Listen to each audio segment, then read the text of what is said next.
Livro Memória de um Suicida, pelo espírito Camilo Cândido Botelho, capítulo 9, parte 4. Como todo espírito grandemente culpado, no momento preciso, Agenor quis tentar a evasão. Encurralou-se de súbito a um ângulo do aposento, bradando apavorado, no auge da aflição, o olhar desvairado de perfeito réprobo. Não, senhor, meu mestre, por obséquio, eu vos suplico, deixai-me regressar ao meu aposento ainda esta vez, para novo preparo. Mas pela primeira vez desde que ingressáramos no magno educandário, soou aos nossos ouvidos uma expressão forte e autoritária, proferida por um daqueles delicados educadores, pois que Olivier de Guzmán repetiu com energia: senta-te, Agenor Penalva, ordeno-te. O pecador sentou-se, dominado, sem mais proferir uma palavra. Suspendêramos a própria respiração. O silêncio estendera-se religiosamente. Dir-se-ia que a venerável cerimônia recebia as bênçãos da assistência sacrossanta do divino médico das almas, que desejaria presidir ao cotejo da consciência de mais um filho pródigo prestes a se encaminhar para os braços perdoadores do Pai. Agenor parecia muito calmo agora. Olivier, cujo semblante se tornara profundamente grave, como se concentrasse as forças mentais à mais alta tensão, acomodou-o convenientemente, envolvendo-lhe a fronte numa faixa de tessitura luminosa, cuja alvura transcendente denunciava-a como originando-se da própria luz solar. A faixa, no entanto, que lembraria uma grinalda, prendia-se ao pálio que cobria a cadeira por fios luminosos, quase imperceptíveis, de natureza idêntica, o que nos levou a deduzir ser o pálido o motor principal desse mecanismo tão simples quanto magnífico na sua finalidade. A tela, por sua vez, igualmente ligava-se ao pálio por múltiplas estrias lucilantes, parecendo harmonizada no mesmo elemento de luz solar. A voz do mentor elevou-se, porém, autoritária, envolvida, não obstante, com intraduzíveis vibrações de ternura. Contas 5 anos, Agenor Penalva, e resides no solar paterno, nos arredores de Málaga. És o único filho varão de um consórcio feliz e honrado, e teus pais sonham preparar-te um futuro destacado e brilhante. São profundamente religiosos e praticam nobres virtudes de envolta com as ações diárias, acariciando o ideal de te consagrarem a Deus, fazendo-te envergar a alva sacerdotal. Acorda dos refolhos da alma tuas ações como filho para com seus pais, tua mãe particularmente. Fazê-o sem vacilar. Estás em presença do Criador Todo-Poderoso, que te forneceu a consciência como porta-voz de suas leis.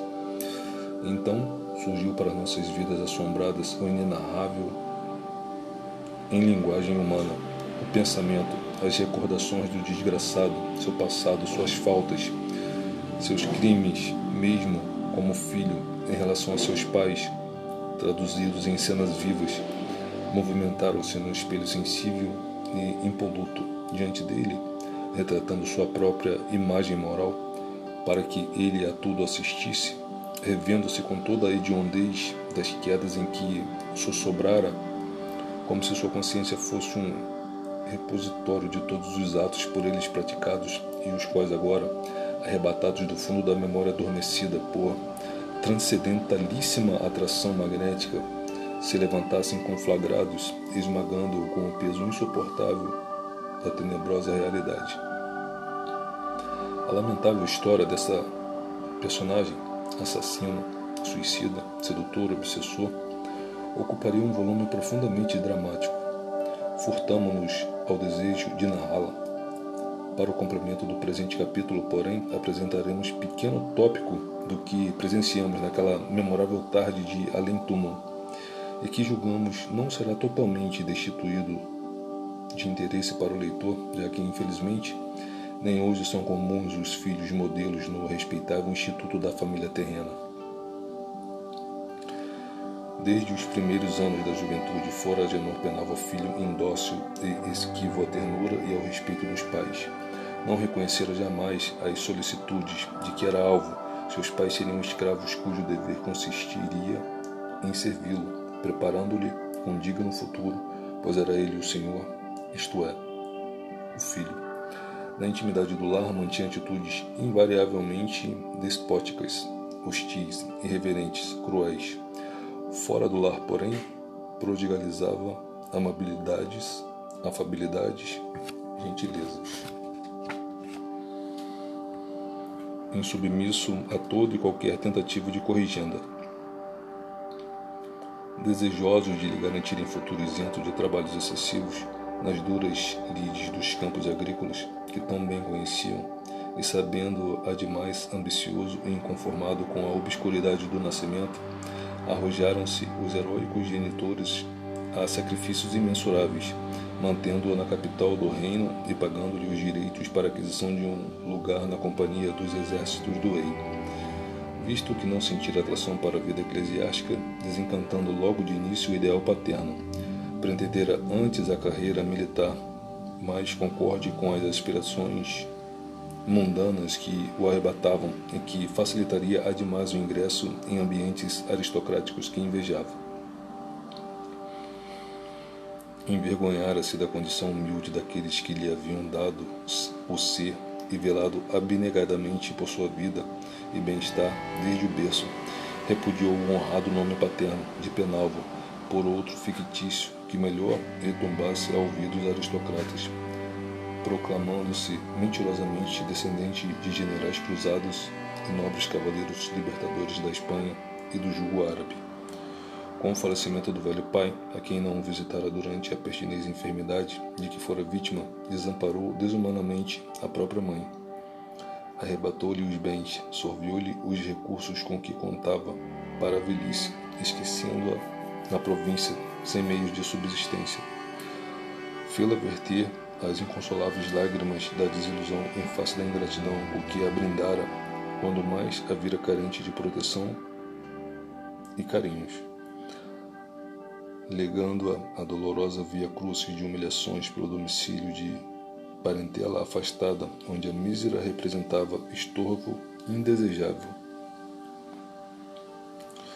Negou-se a recebê-la em sua casa de Madrid, pobre, velha, rude no trato, simples no linguajar, rústica na apresentação, pois era sua casa frequentada por personagens destacadas entre a alta burguesia e a pequena nobreza, em cuja classe contraíra matrimônio, graças a expedientes e aventuras inconfessáveis, fazendo-se passar por nobre.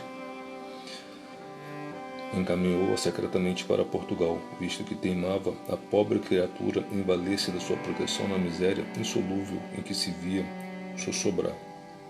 Enviou-a a seu tio paterno, que havia muito se transferira para o Porto. Fizeram-o, porém, aéreamente, sem se certificar do paradeiro exato do aludido afim. Sua mãe, assim, não lograra localizar o cunhado, que ali já não residia, e perdera-se em terras lusitanas, onde fora acolhida por favor pelos compatriotas piedosos.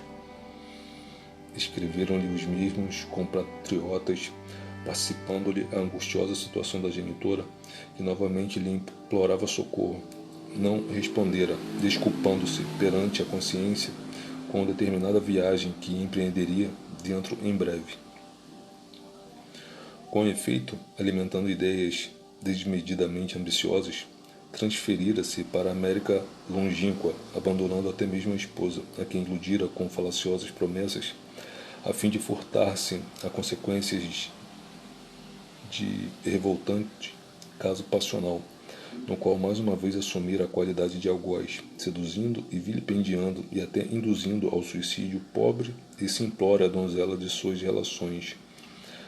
Desinteressando-se assim completamente de sua mãe, abandonou-a para sempre, vindo a infeliz velhinha ao extremo de arrastar-se miseravelmente pelas vias públicas à mercê da caridade alheia, enquanto ele prosperava na livre e futurosa América. Eram quadros dramáticos e repulsivos que sucediam em cenas de um realismo comovedor, angustiando-nos a sensibilidade, desgostando os mentores presentes que baixavam a fronte entristecidos. Agenor, porém, que a princípio parecera sereno, exaltara-se gradativamente até o desespero, e chorando convulsivamente, agora bradava, em gritos alarmantes, que o poupassem e dele se compadecessem o instrutor, repelindo as visões como se o próprio inferno ameaçasse devorá-lo o semblante com um gesto. Enlouquecido por suprema angústia, atacado da fobia 100 vezes torturadora dos remorsos. Não, não, meu mestre, 1000 vezes não, vociferava entre lágrimas e gestos dramáticos de desesperada repulsa. Basta.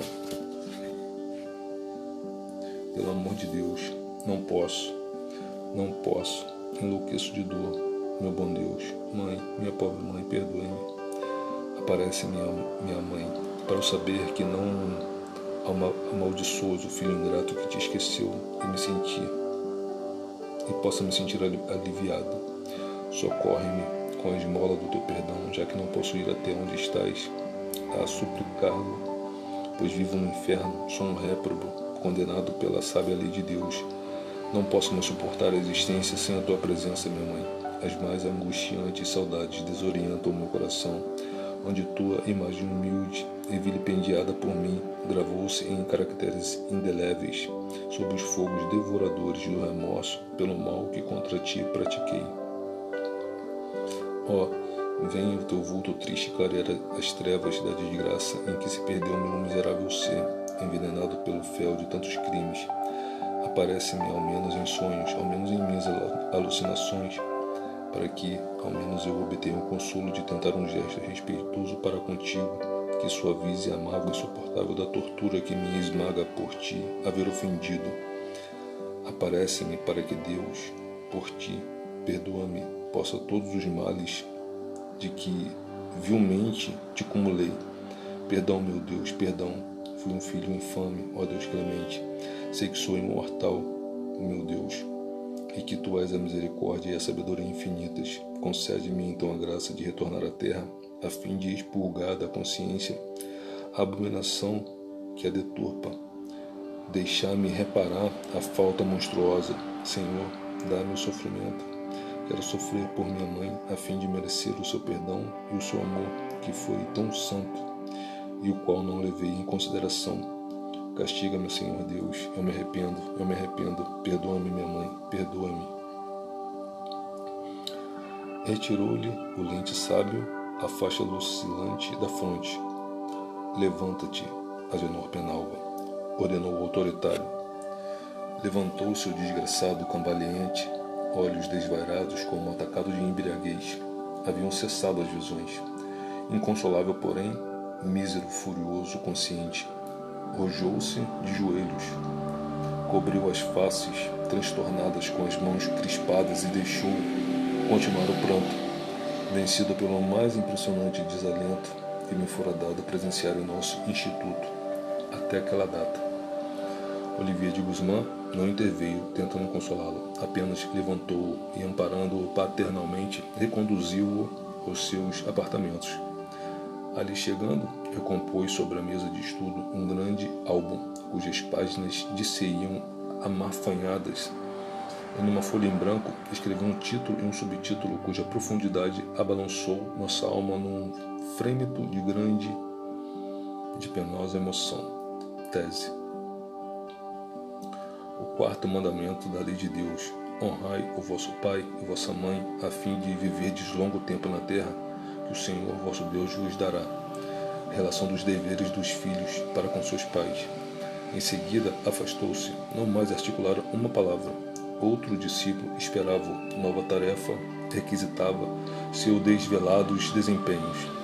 Padre Anselmo torceu o botão minúsculo do aparelho. Findara igualmente a nossa visão. Não me pude conter e, quase mal-humorado, perquiri. Por que, então, deixe um infeliz assim desamparado, entregue a tão desesperadora situação? Haverá em tal gesto suficiente caridade da parte dos obreiros da magnânima legião que nos acolhe, incumbidos de sua proteção? Carlos e Roberto sorriam vagamente, sem responder, enquanto o velho sacerdote iniciado satisfazia bondosamente minha indiscreta ansiedade. Os mentores conhecem minuciosamente os seus discípulos e as tarefas a que se dedicam, sabem o que fazem, quando operam. De outro modo, quem vos disse que o penitente ficará só e desamparado? Ao contrário, não se encontra sob a tutela maternal de Maria de Nazaré?